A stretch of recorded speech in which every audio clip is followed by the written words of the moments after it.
So we are joined by the lovely Silvia Olivas and Greg Gerber. I said it right. This is the backbone behind Elena of Avalor.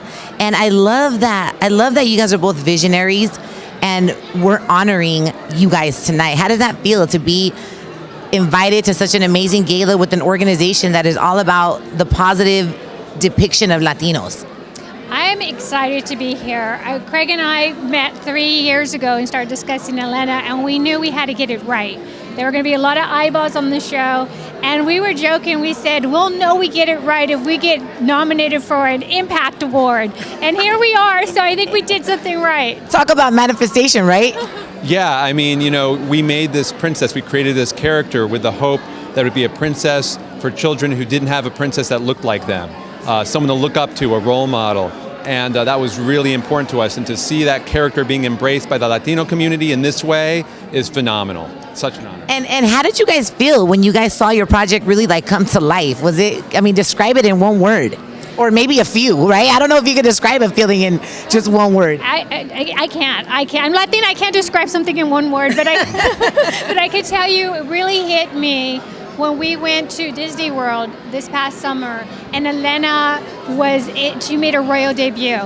And all these little girls were dressed up like Elena, and they were diverse ethnicities, and they were holding up their scepter, and they wanted to be leaders like Elena. And that's when I felt like a proud mom that we did a great job with her. Wow, how about you? Well, I felt relieved. That was the one word. I can actually do it in a word. It was, we wanted to make the best possible show that we could, a show that would look beautiful and have great acting and great production. And so everyone worked so hard, tirelessly, to make it happen. And so when it finally got done, just the fact that it even got out there was a huge relief. Yeah. I bet. And you were actually an alumni from the writing program of the NHMC. And I was reading a little bit about you and how you just kind of shook off all your old writing and you're like, I need to refocus. And it's a really interesting story with Alex Nogales, right? What made you want to refocus and say, you know what, I have to put something out like this out there? What happened was I started my writing career in 1994. And I was writing consistently for 12 years, and then I got married, had a baby, and I just wanted to be home. So 3 years later, I was ready to get back in, and I couldn't find a job. I called everybody who hired me. They were looking for work. And I realized I have to start all over again.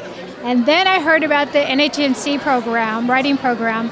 I submitted a script, got in, and it wasn't long after that I was back in a writer's room, meeting the right people. And that if I just made a line from the day I talked to Alex and I got into the program to where I am now, there's a connection. I would not be standing here if it wasn't for Alex Nogales.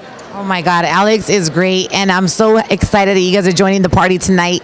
Do you guys know what you guys are going to say when you guys go up there to accept on behalf of the show? Have you guys practiced that? I wouldn't say practice, but this is the first time I actually prepared something in writing to say. Good, because a lot of times I think people wonder, do people prepare? Do people just ad-lib? But you actually prepared, right? Because you want to make sure you don't forget nobody. This was too important. I had to prepare. I was Good. Too honored, and I really wanted to make sure that I didn't just stammer through something. So I can't promise I'll remember it all, but it's prepared. Thank you guys so much for representing me, for representing you, for representing so many women out there, and just really being, I guess, the backbone of this whole project. I'm thankful. And on behalf of all the other women that can't say it to you guys, thank you. Thank you for being here with us. Thank you for having us. Of course.